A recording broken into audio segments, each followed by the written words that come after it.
Hello, hello. Hello, how are you?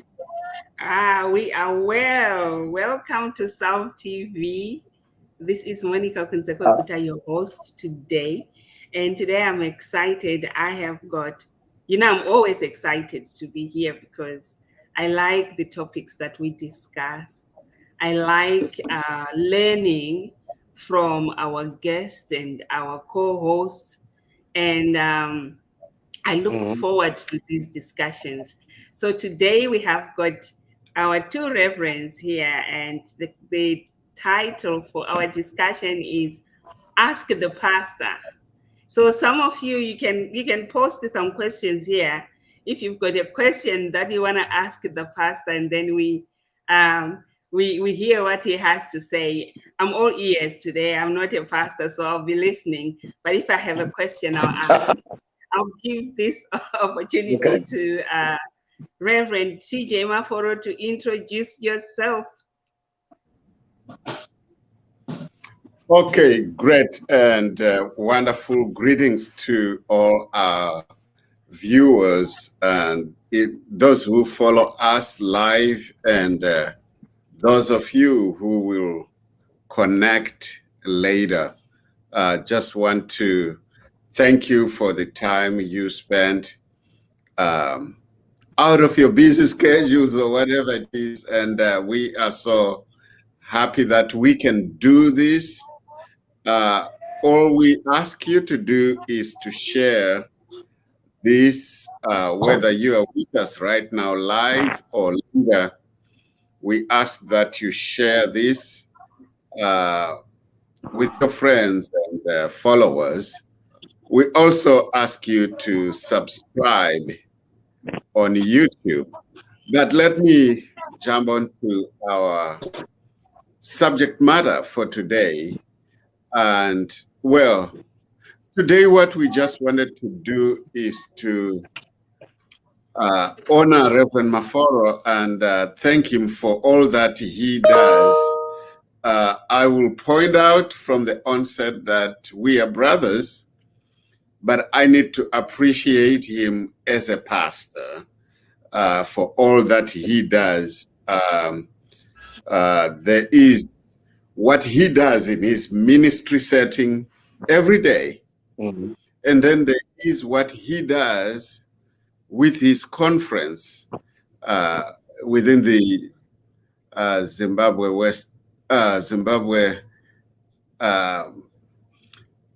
Episcopal area, right?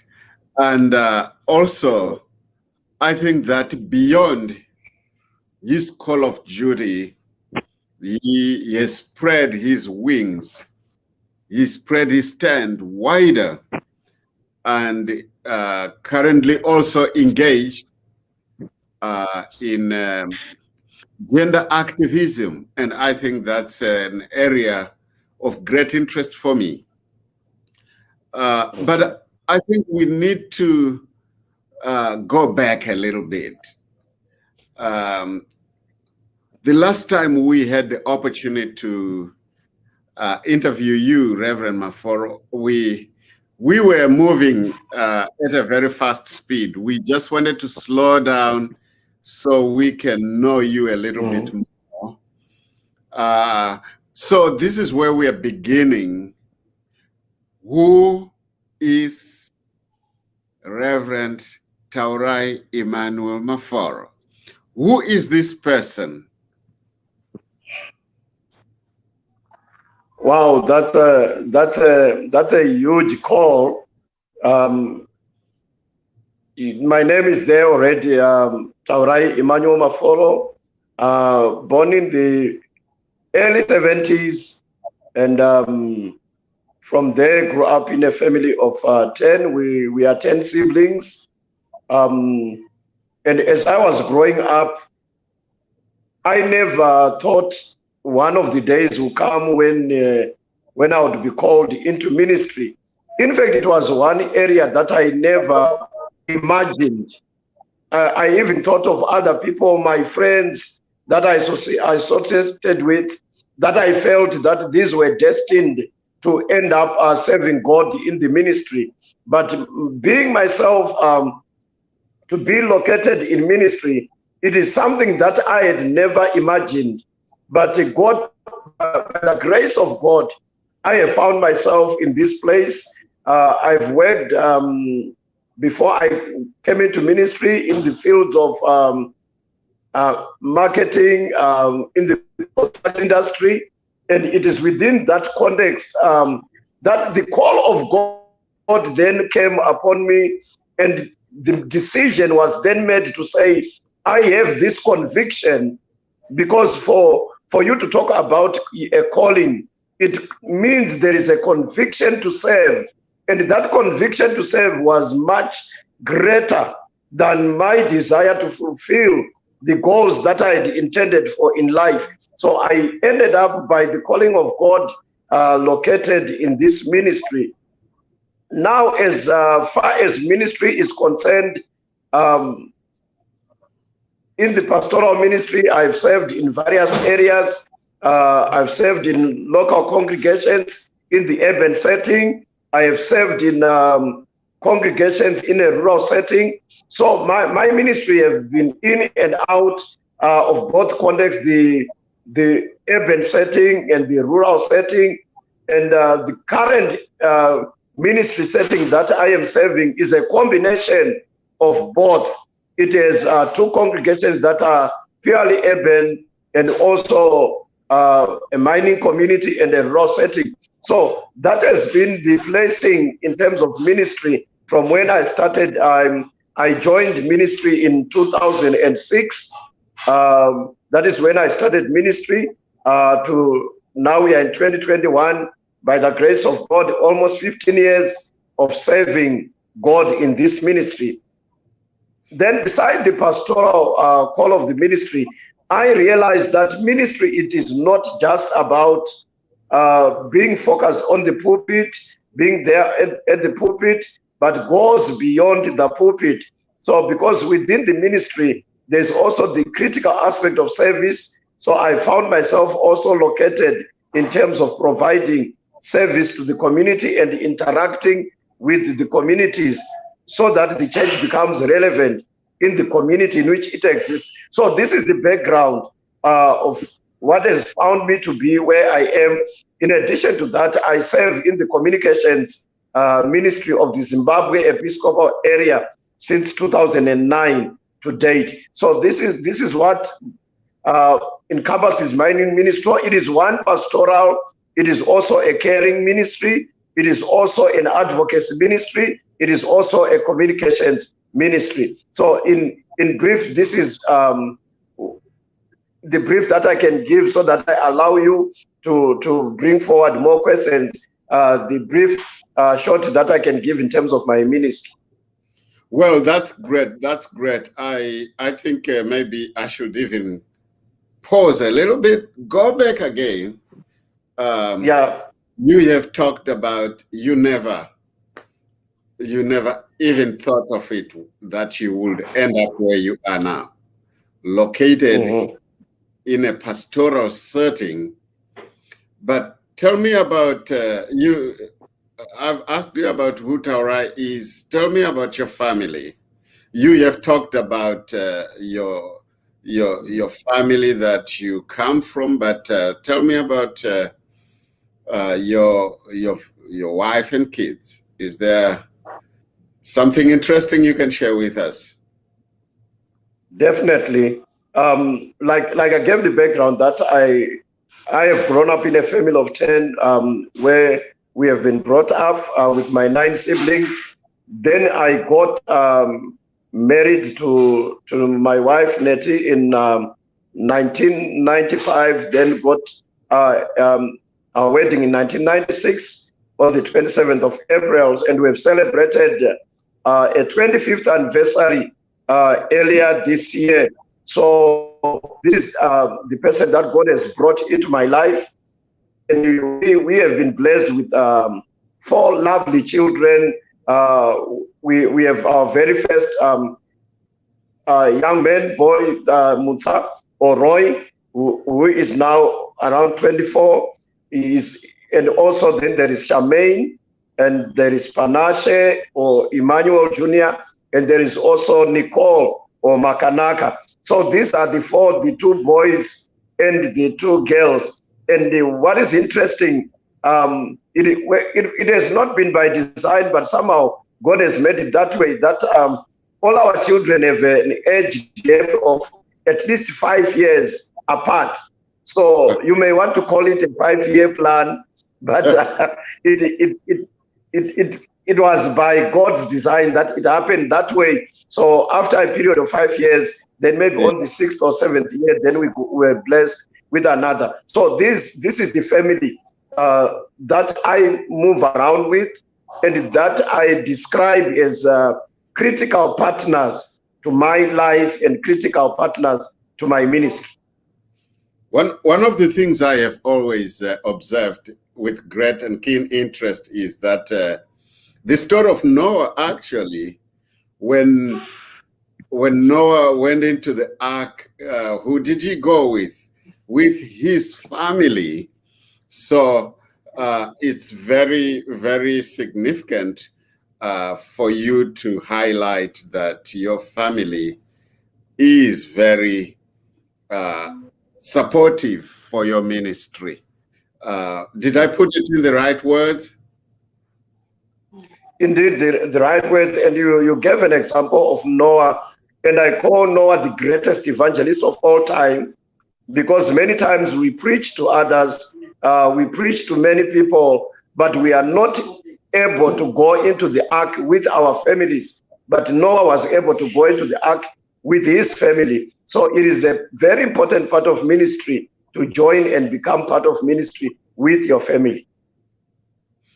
And here we are, and I'm your brother too. So excited to be able to ask these questions to my own young brother, because I think that we need to set that aside and just focus right now on your work, because it is that work which we are recognizing.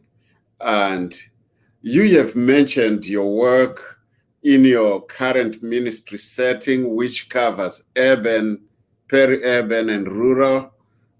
You have described your work doing media and communications.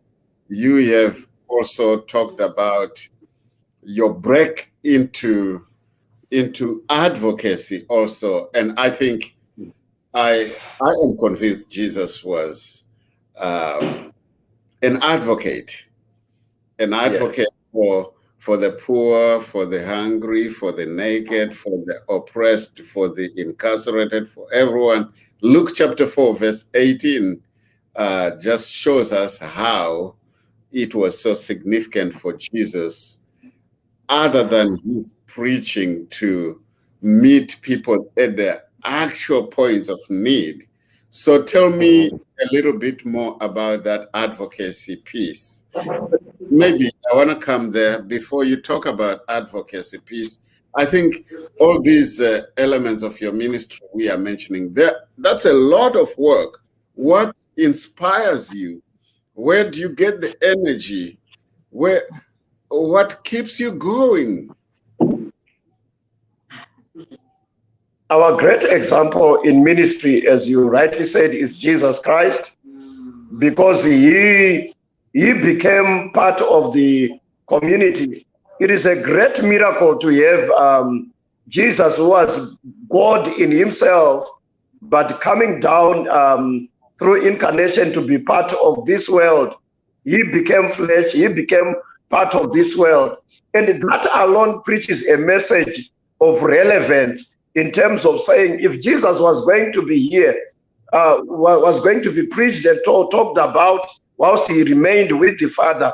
But it made more significance when Jesus Christ stepped onto this Mother Earth and moved around with the poor. And especially if you read the Gospel of Luke, you realize that he speaks more of the people that are disadvantaged. So there is no way that we can talk about a whole ministry which leaves out the people that are naked, the people that are wounded, the people that are afflicted. So my inspiration that I draw from Jesus himself as the greatest example in being part of community. So that inspiration then made me realize that community service and advocacy is not a part of ministry, but is ministry. Sometimes when we describe it, people would say, this is a part of your ministry, but the real ministry that we must do is caring for the poor, speaking for those that cannot speak for themselves, and also empower those that are underprivileged or marginalized. So that has been the greatest inspiration. Also, I could not give that credit to myself alone, but through working with organizations that really touch base with the communities, particularly my contact with the Zimbabwe Council of Churches, inspired me a great deal into serious advocacy. And going back to theological school, my theological lecturer, Reverend Dr. Jimmy Dube, was one passionate individual who spoke boldly against injustices. So that even from theological formation, it empowered me in a certain direction. Then the Zimbabwe Council of Churches, in terms of its programming, always when I went there, I located myself within that programming, and it empowered me from every conversation, be it interface with the politics of the land, be it interface with the economic justice issues, be it interface with the poor and marginalized communities. Zimbabwe Council of Churches, I would give credit to the inspiration I got from there.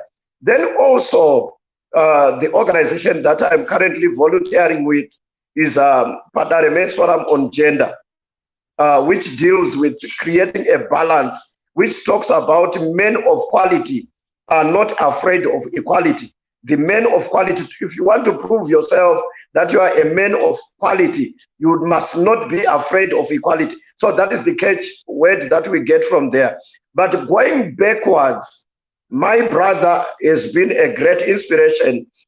I saw him volunteering for the YMCA to a very great deal. He would go out there, Tanda, all sorts of places, volunteering in the community. And at that time, I would actually ask questions. Will this bring food to the table? But I realized it is not about being selfish or meeting your selfish needs. So I have been inspired by my brother, by my lecturers, by Zimbabwe Council of Churches, by Padare Men's Forum on Gender. So that whole context of inspiration has brought me to where I am today, to do all the economic justice issues, social advocacy, issues to do with gender-based violence. This is the inspiration that has drawn me to be where I am. And I'm going to just take a moment here. I made reference, I think I alluded to Luke chapter 4, verse 18. I'm going to read that up to verse 19. It says, "The Spirit of the Lord is upon me because he has anointed me to proclaim the good news to the poor. He has sent me to proclaim freedom for the prisoners and recovery of sight for the blind. He said, and to set the oppressed free, to proclaim the year of the Lord's favor." So isn't this amazing that Jesus, though he was God in himself, in fact, he is Christ the anointed, Jesus the anointed, and here he celebrates the anointing that he receives. And this anointing, it's not just to be seen to be spiritual, but he actually identifies his agenda, the things that he is going to do because the Spirit of the Lord is upon him. And I think this is a good place for the Christian community to ask themselves, what because many times they talk about rubbing onto the anointing and everything. But when you have that anointing, what purpose does it serve? For Jesus, it was, it was to bring the good news to the poor, to set those captives free, Liberty, yeah. recover of sight to the blind, and to set those oppressed free, to declare the year of the Lord's favor. That's a huge agenda. I just wanted to bring this kind of agenda for advocacy, for philanthropic work, for charity work, for the actual church ministry. Let us bring it to your local ministry context. How do you translate this work in the community that you are? Because you are an advocate as an individual, but at a ministry level, how is this turning out for you? How this turns out from a ministry, a grounded ministry perspective within that means the context in which I am serving, it has actually broadened my perspective of and view of what ministry entails, because the interactions that I do with the society and the outside world then inspires how then I'm able to engage with the local congregations, and also realizing that there are certain issues that we thought in the past that these issues, like I would speak to issues of gender-based violence, long back would think these are issues of people, not the people of faith, not the people that are in the house of God.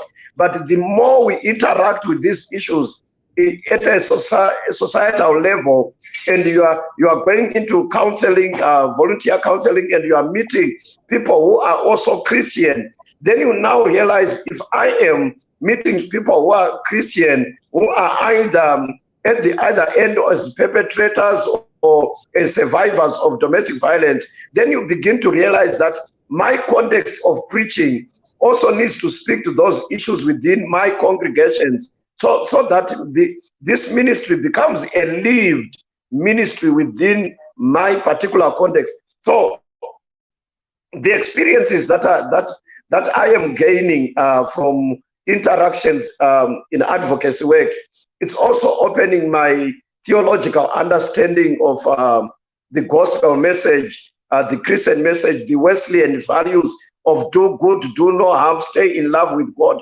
They become now practical when I teach this at a local congregation, because now I have a solid foundation of real and practical approaches. So this has actually benefited me and also benefited my ministry and benefited my approach to ministry, because I now operate from a different landscape and from different lenses. So if I look at the men in the church, we have thought that men must not cry.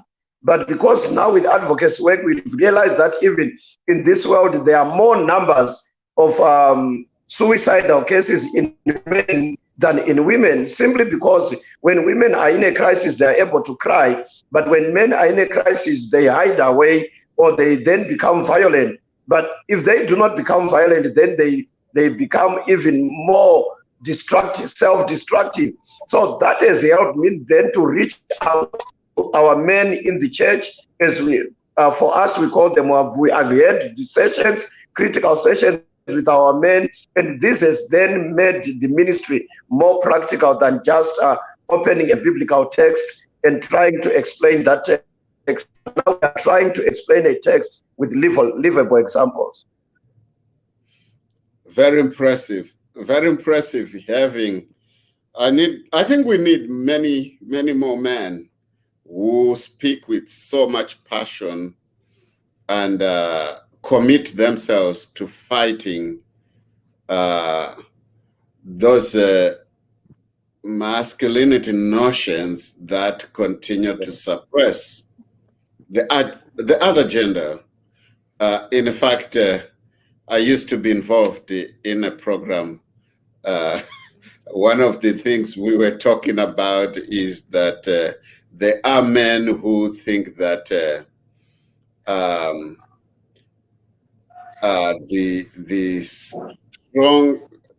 the weakest man is stronger than the strongest woman. That is a tendency that generally says that already by being a man, you are stronger. That's right. You have an advantage over, and therefore, that's why you see weak men, they fight strong women. Weak male politicians fight strong female politicians, and it goes on. But I think one of the other example we used to use is that just imagine you wake up one day as a person of opposite sex. How will you start your life? So anyway, I really wanted to appreciate for taking that leadership into challenging certain views, and the mistake is to try and tie those certain views to our culture, to the Shona culture, to the Ndebele culture, to the African culture. Do you think that's a fair way of doing that? Culture is very dynamic, and culture is critical in terms of human socialization, building up the kind of men, the kind of women that we would want. But always when something is going wrong, we always want to attach those wrong practices or ill practices, would quickly want to associate them to say, this is how we do things. Sometimes when they are actually damaging or inflicting harm on the other gender, but because we then defend ourselves by putting a cultural veil that then closes us and says, at least we are safe because we are in a cultural environment. But tell you what, if within those cultures we were able to structure norms and values, which means there was a stage that we had to unlearn certain things for us to embrace a certain way of life. So even now, when we look at a progressive system in terms of our culture, I feel that as an African culture, we are not evil people. We are not bad people. We are not people that are a lost cause or a lost generation. There is still a way of using the value systems of families and also whatever structures that we have in society to then channel our energies in a positive way that says, this is not right. If we are saying there is an avenging spirit in our family, and if we want to appease the avenging spirit, why do we always then have to say the avenging spirit? It can only be appeased by using a girl child. Yeah. Because we are saying this is recompensing a life for a life. But if it is a life for a life was taken was a male, but now you want to repay that with a young girl. So you can already see that within that context of wanting to say it is a culture, there are people that are then being harmed. Those are harmful cultural practices. So it's unfortunate when society then says a harmful cultural practice is our way of life. That is where then my advocacy's role then says, can we not have a new way of looking at situations? So we should. So that's my perspective. That's my perspective to say at least we should have a way of saying there should be another way beyond the way that we are doing? Is there no other way of sitting down as society and creating a different arrangement?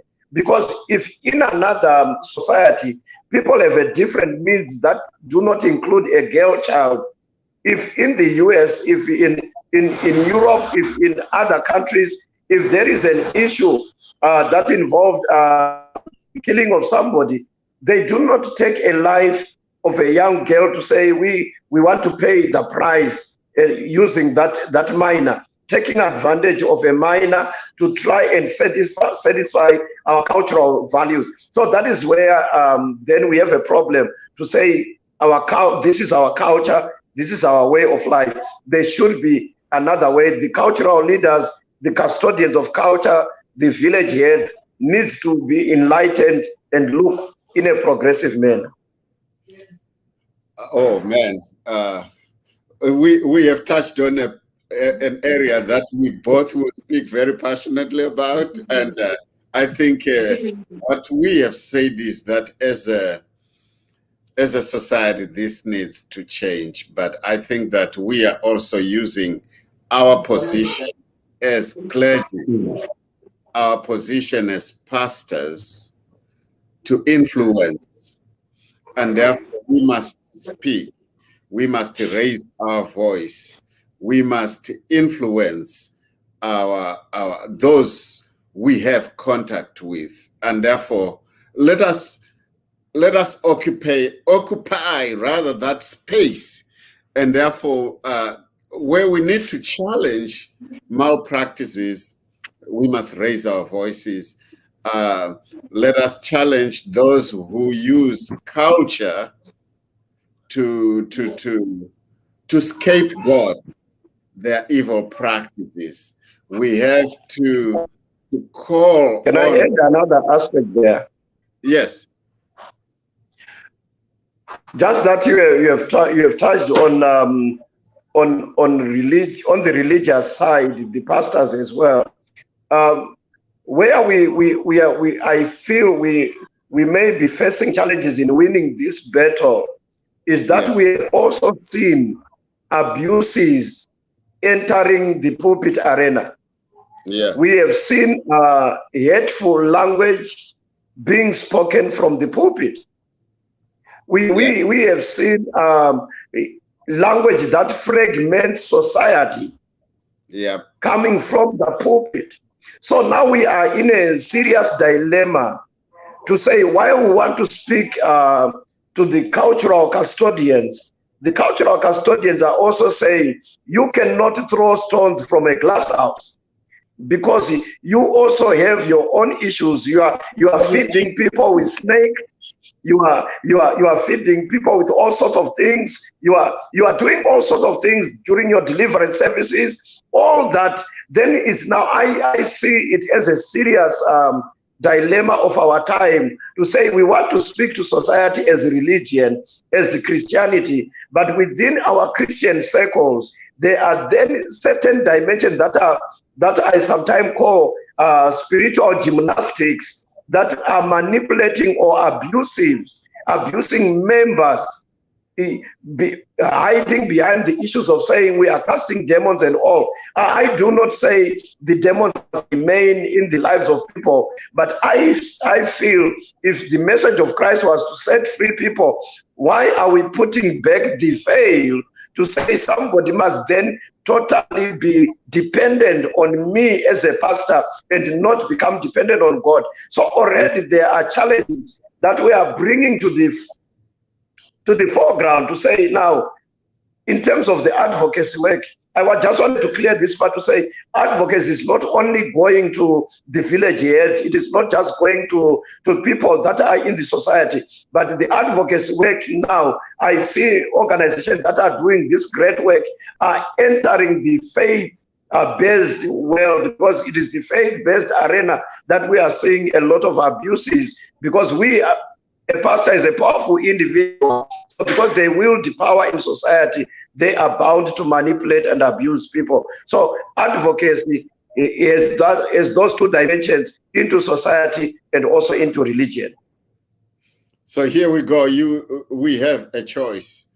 as for us, as pastors, as clergy, as community leaders, we have a role to choose to either empower people or take away from people. And what we have seen is people taking away from people. We can't even exhaust this. I think that I think we want to hear feedback, and that's what Monica does very well here. But before that, since our topic says ask the pastor, tell us what your typical day as a pastor looks like, because people think that a pastor does nothing until Sunday morning when they preach in the church. Give us your day. What does it look like? My day. It's a really good question. My day, I'm not sure if it starts off in the morning or my day starts in the evening. But what happens in my daily routine is that I run a daily Monday to Friday midnight prayer platform on WhatsApp.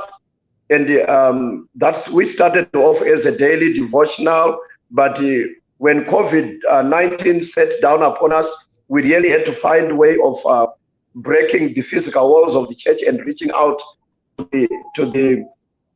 the church without walls. So every night from 11 p.m., I'm on a virtual pulpit, preaching into lives of people, praying with people from Monday to Friday. I do that so that I allow Saturday to take a break so that I prepare for Sunday. So that is a critical dimension of my life every day and every week.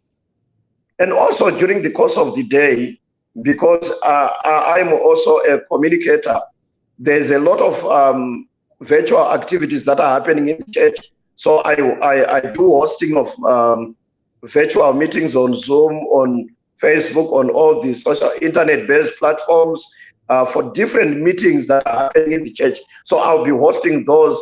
So they come in different days. But whenever we have such meetings like today, I had a full day of a conference that I was hosting. So that also happened a number of times during the course of the week. I also have, when schools open, like from Monday, I also have to take my youngest baby to school and also pick them up from there. Then also, there are activities around that we also have to look at the welfare of the family and responding to the needs of the people. Also, receiving the online counseling services that I provide to men who are referred by organizations such as SASA Project. When men also go there, they then are referred to us so that we counsel them and listen to their stories. So all those activities are happening during the day. And I'm also doing my studies in media studies with Zimbabwe Open University. So during the day, I also have that time to reflect on my studies. So this is basically how my day is like. Then at the end of the day, come together with the family, eat together, and then the day ends. That's the pastor's life there. And I assume that there is more that happens in between. You receive calls of somebody who just been taken to hospital, or somebody you need to go and pray for before they go to hospital, or a graduation of a member, a new baby, all those things, right? Are those part of the matrix there? They are definitely part of the matrix, and those you cannot switch off your phone, because you have to be on the alert every time the calls will be coming in. this, in addition to the ministry, the local ministry, the calls that come in, like I said, the midnight prayer closet that we have, it now has 72 WhatsApp groups. And you know, each WhatsApp group is about 257 people. So now we have up to 72 WhatsApp groups that I minister to every night. So sometimes after those ministries, you also have then people that have issues to be attended to, that also send their messages, that send their prayer requests. So that also adds to the daily work that happens in my life. Well, awesome. I have to restrict my appetite to ask you more questions, right? And it's feedback time. Over to you, Monica. Yeah. It's feedback time, but I don't think 1 hour is enough to hear about all that Reverend Maforo here does. I've been enjoying every minute of it. We have Primrose Mapombere tuning in from Harare, and the comments here definitely there is need to unlearn harmful cultural practices that abuse children and women. And the other one, this one, I'll comment at the end, because that was my comment. This is Fabima Pinge. People are becoming vulnerable when they want things to come easy. Those pastors will take advantage of them. And she also went on to say, Reverend Maforo, you're such a blessing and a resourceful leader in the Zimbabwean Episcopal area of the United Methodist Church. For me, what I pandabata is spiritual gymnastics. And I was thinking Pakaipa.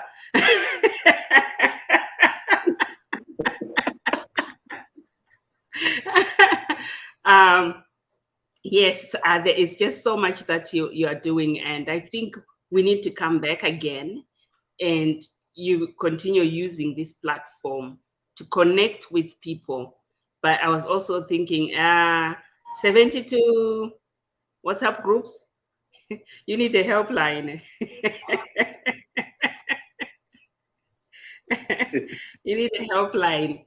Thank you so much for your contributions and advocating for the girl child, advocating for women, advocating for men. You're not leaving anyone behind. You are just getting everyone and you are bringing them together. You are empowering the community, which is what we need. So we need to speak louder and louder so that more and more pastors realize that their responsibility does not end with their own congregation, but it also involves bringing awareness, but not just to talk, walk the walk and let people see you actually going into the trenches, helping women, helping the girl child, and also preventing suicide, as you said, because in everywhere in the world, actually, not just in Zimbabwe, more men are committing suicide because they are not able to speak. And so men need to have a voice, need to know that their voice is not just, it shouldn't be used for violence. It should be used to ask for help if they need it. Thank you so much for tuning in, everyone from around the world. Please, please, please share this video with friends and family and subscribe to our YouTube channel. I'm going to put the link in the conversation here. And we'll be here again next Saturday, maybe with Reverend Taurai or someone else, but it looks like we can't have enough of him. Thank you so much. Reverends, I'll give you a minute each to give your final thoughts. Well, I think it will be best for Reverend Taurai to close us off with his remarks. We just want to thank you indeed for making this time available after coming out of a day filled with conference and meetings, basically conferencing. So, so thankful to you. I know what it feels like. I spent my Wednesday and Thursday in a virtual training, and coming out of there, I didn't think I would do anything else. So thank you so much for coming. And I think that I like that, Monica, when you were talking about his advocacy for women, the girl child, and so forth, you remembered to mention the men and the boys, because I think, do you realize that more and more women are getting it? And then they are going to get married by a young man who has not got it. So I am very familiar with the work that Padare does.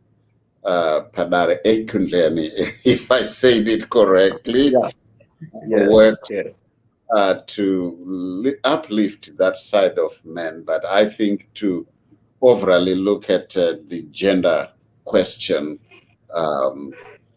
without saying men or women, but say, yes, God has created us equally, and how should we manage this gift? It's a question of stewardship over each other, the responsibility that God has given us. So we want to thank you, wishing you also a wonderful weekend and a great service tomorrow in church. But we will allow you the closing remarks, and thank you again. Thank you so much. Thank you so much for the time. I'm really honored and humbled, our sister Monica, for really generating these conversations. These are really critical conversations that are contemporary for our time and for our season. For such a time as this, we need to continuously speak the messages of hope. Definitely, I would really want to end by saying we are a people that believe in hope, even when we do not realize that hope exists. So I trust that God is here for us as communities, as societies, and let's begin to see the good side of each other as we grow and develop and interact as society. Let's not always look at the bad side of each other, otherwise we'll never appreciate humanity. We are all created in the image of God. So I hope these conversations will generate interest for you, the viewers that have been following these conversations, to say, let's take these conversations on and on. Let's engage more. I love the word engage, because you are not telling people what to do, but you are bringing people to the table. So let's engage and engage and engage towards a society that is hopeful, that looks at its future with hope. I thank you. Thank you. Thank you. We see you again on Wednesday, Friday, Saturday, and Sunday. Tomorrow we'll be talking about scam prevention. On the show, we have a man who has had his photographs used over 4,000 times by scammers. And we also have a woman who has been a victim of the scamming.